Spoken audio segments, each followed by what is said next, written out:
श्रीलंका में जिस तरीके के हालात बने हैं, वहां के राष्ट्रपति भवन को आम जनता ने घेर लिया है। वहां के स्विमिंग पूल में आम जनता तैरते हुए आपको दिख रही है। राष्ट्रपति भवन को चारों तरफ से आम जनता ने घेर लिया है। साथ ही साथ राष्ट्रपति भवन के जो अंदर का जो एरिया है उसमें भी आम जनता प्रवेश कर गई है।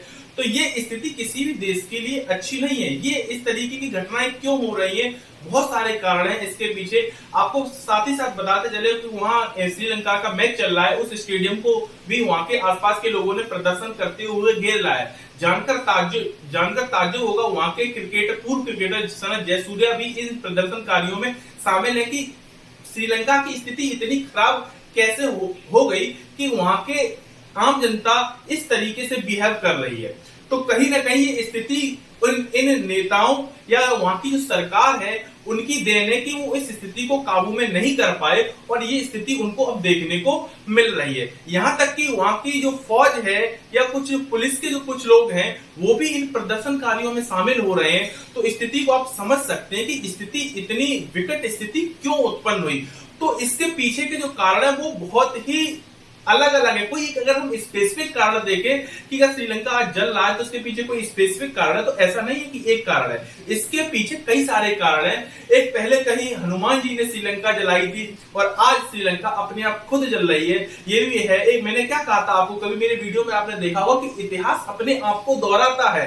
कारण कोई भी हो, किसी भी तरीके की घटना हो, इतिहास अपने आप को दोहराएगा। वही आज श्रीलंका में देखने को मिल रहा है। श्रीलंका आज की स्थिति, आज के समय में जलता हुआ, लोग प्रदर्शन कर रहे हैं, सड़कों पे उतर रहे हैं, आग लगा रहे हैं, राष्ट्रपति भवन को घेर लिया। हो सकता है कि अभी खबर आ रही है प्रेजेंट टाइम में जब मैं इस वीडियो को शूट कर रहा हूं कि वहां के जो प्रधानमंत्री हैं उनको भी शायद इस्तीफा देना पड़े। राष्ट्रपति भवन छोड़ के भाग ही गए हैं। तो ये स्थिति कैसे उत्पन्न हुई, इसके पीछे का बैकग्राउंड हम समझते हैं और एग्जाम पॉइंट ऑफ व्यू से क्या इंपॉर्टेंट रहेगा उन चीजों को आप समझ के रखिएगा। निबंध में बहुत ज्यादा इंपॉर्टेंट है, किसी चीज का कुछ आपका इंटरनेशनल रिलेशन के लिए टॉपिक इंपॉर्टेंट है, हर तरीके से इंपॉर्टेंट है।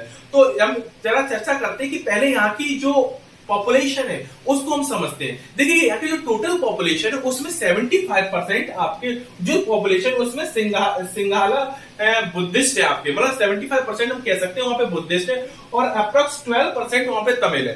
तो इन लोग, बाकी के जो लोग हैं वो आपके माइनॉरिटी हैं। तो इन बुद्धिस्ट और इन तमिलों में आपके आपस में सिविल वॉर चलता रहा, जिससे इस देश की स्थिति बैकग्राउंड में काफी खराब रही।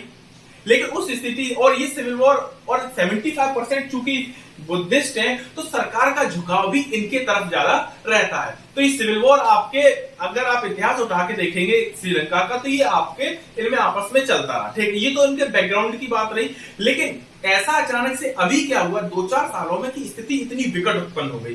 तो उस स्थिति के पीछे कई सारे कारण हैं, जब उनको स्टेप बाय स्टेप समझते हैं। सबसे बड़ी बात है कि यहाँ पे जो इनकी इनकम ऑफ जो सोर्स था वो आपके टूरिस्ट।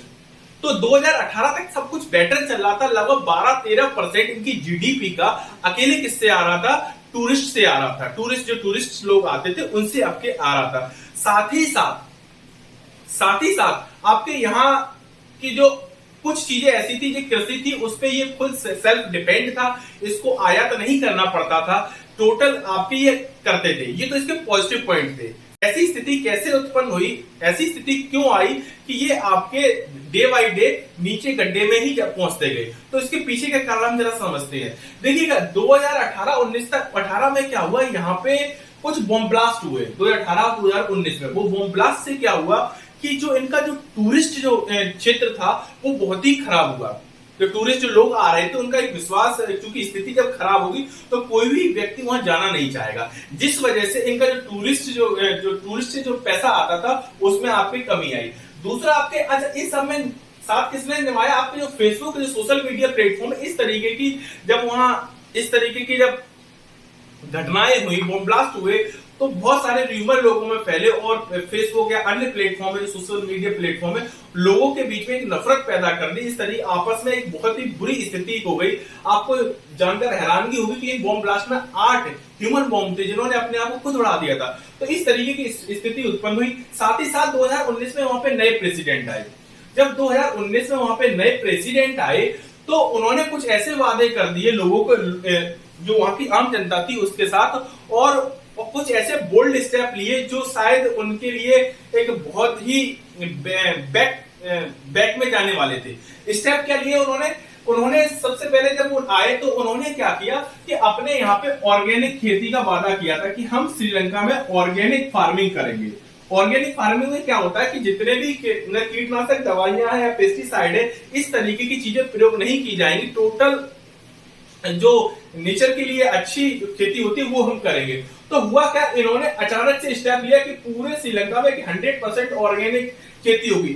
ठीक है, ऑर्गेनिक खेती है वो हमारी बॉडी के लिए बहुत अच्छी है, नेचर के लिए बहुत अच्छी है, लेकिन होता क्या है कि ऑर्गेनिक खेती जब आप करते हैं तो उससे जो आउटपुट है वो इतनी जल्दी अच्छा नहीं मिल पाता है। जिससे क्या हुआ, यहाँ पे जो प्रोडक्शन है वो बहुत कम हो गया। जब प्रोडक्शन कम हुआ तो जिस राइस में ये सेल्फ मतलब इन्हें आयात नहीं करना पड़ता था, वो इन्होंने खुद ही, अब इनका उत्पादन कम हुआ और इन्हें दूसरे देशों से आयात करना पड़ा।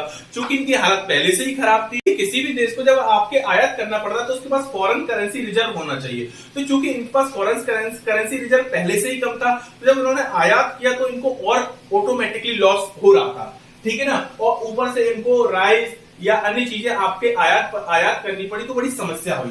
दूसरी बात है आपके इसके साथ साथ इन्होंने सरकार में आने से पहले इन्होंने वादा किया कि हम अपने टैक्सेस को क्या कर देंगे, कम कर देंगे।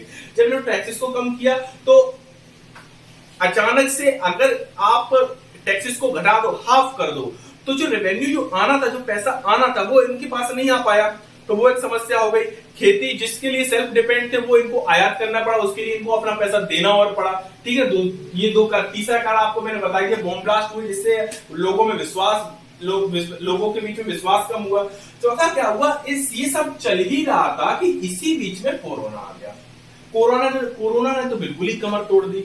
जो पैसा जिस टूरिस्ट से ये पैसा आ रहा था या फिर और चीजें जो प्रोडक्शन हो रहा था जिस तरीके से, तो कोरोना के आने की वजह से ये सारी चीजें ठप पड़ गई।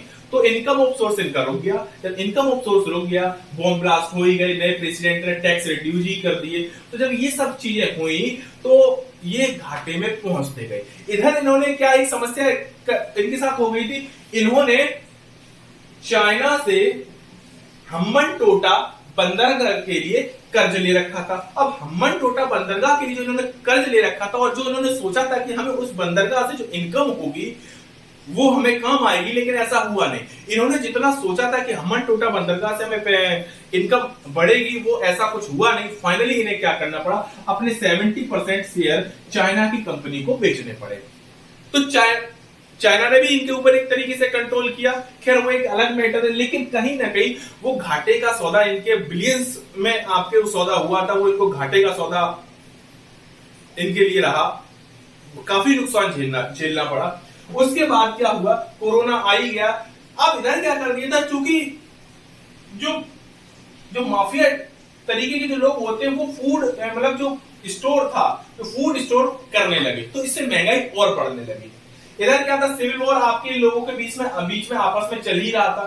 तो ये सारी घटनाएं अगर इन सबको हम एक साथ कवर करें, बॉम्ब ब्लास्ट, नए प्रेसिडेंट का कुछ बोल्ड डिसीजन, या फिर कोरोना का आ जाना, या फिर फूड माफिया का इस तरीके से सारी चीजों को स्टोर करना, और हम्बनटोटा बंदरगाह के लिए कर्ज लेना, ये श्रीलंका के लिए बहुत ही मतलब ये कहते हैं हम कि एक जब आप कंगाली में आटा गीला, मतलब जब ये परेशान थे और ऊपर से इनकी ये बोल्ड डिसीजन इनको और बर्बाद कर दिए।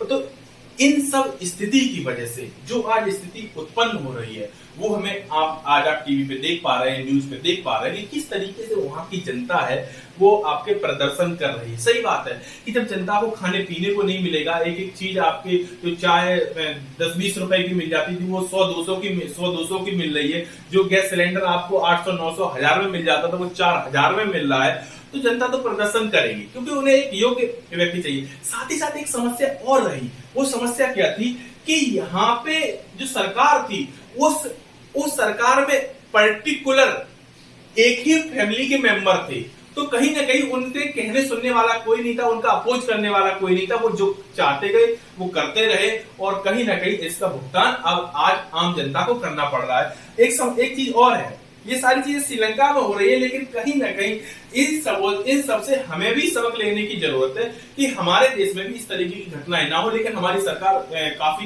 इन चीजों को कंट्रोल करके रखा है और आगे भी कर लेगी। लेकिन हाँ, एक कहावत है कि अगर पड़ोसी के घर में अगर आग लगी है तो शायद उसकी लपटें हमारे ऊपर भी आने की संभावना है। संभावना कैसी? देखिए, जब यहाँ पे इस तरीके के प्रदर्शन होंगे तो यहाँ के जो आम जो जनता है वो यहाँ से भागेगी और वो आने भी लगी है।